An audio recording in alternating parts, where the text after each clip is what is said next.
crafters, and welcome back to my channel, Choose Joy with Carmen.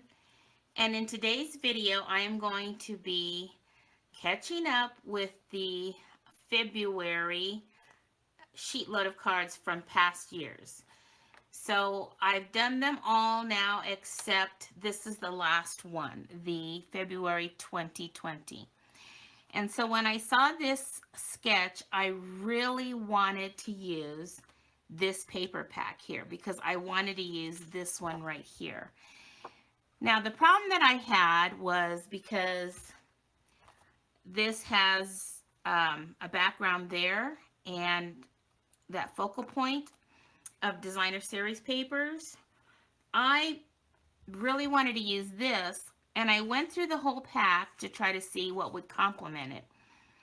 And the one that I really liked is on the back, that I really like to go with it. But here was the problem. I didn't want to cut into a whole other piece of designer paper because I love this one so much and I don't want to, waste another sheet on just one card.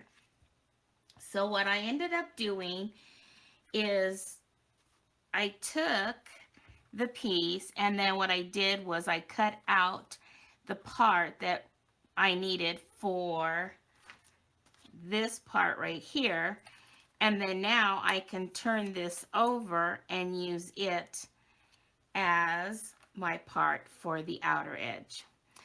So that's what I'm going to do. So I will go ahead and finish up this card and come back and show you the finale.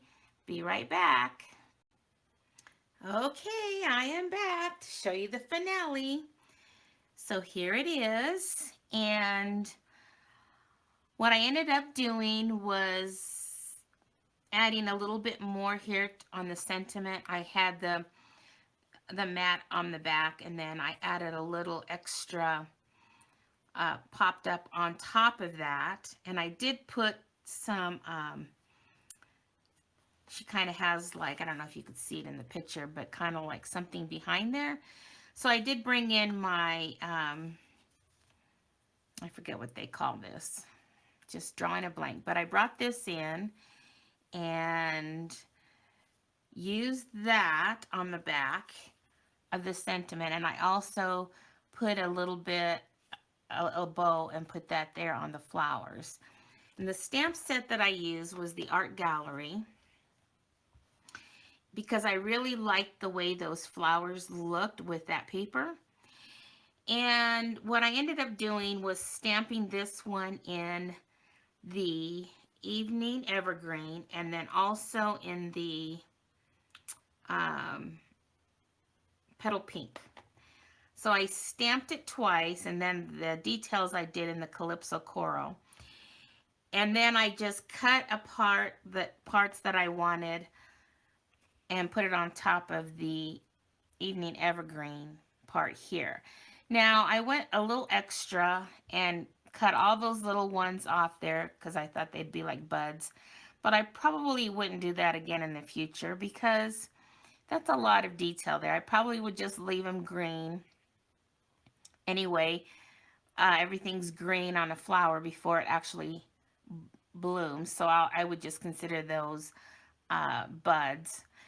But I went ahead and did that anyway, but I probably won't do that again. So, and I used the die that was in this set to do around the I'm Thinking of You along with the sentiment from this set as well. Now on the inside, I had a little bit extra of that paper, so I put that at the bottom and I pulled in this Sending Smiles stamp set and did Sending a Card to Say Hello on the inside. So that's what I used this set for. So I think it came out pretty cool. I like it a lot, and I think it matches the sketch pretty much right on target there, really, except I added the extra stuff on the top there because I like a little extra. I guess that's why I make my cards a little more harder to do, because I can't just stick with being simple. Sometimes I need to learn how to do that. And that is a goal of mine, is just to make simple cards but are still elegant. And, Stampin' Up! Calls it just using stamps, ink, and paper, the sip technique. But I haven't learned that very well yet. So that is something I need to work on. Alrighty, well, thank you all for stopping by to see what I created for the February 2020 SheetLoad card. And hope you enjoyed it. If you did, guess what? A thumbs up would be greatly appreciated. And if you're new to my channel uh, and you want to see more of what I create, hit the subscribe button and ring that bell notification so you'll know when I upload another video. Okay, well, happy crafting, everyone. And until my next video, remember, choose joy, and may God bless you all. Bye-bye.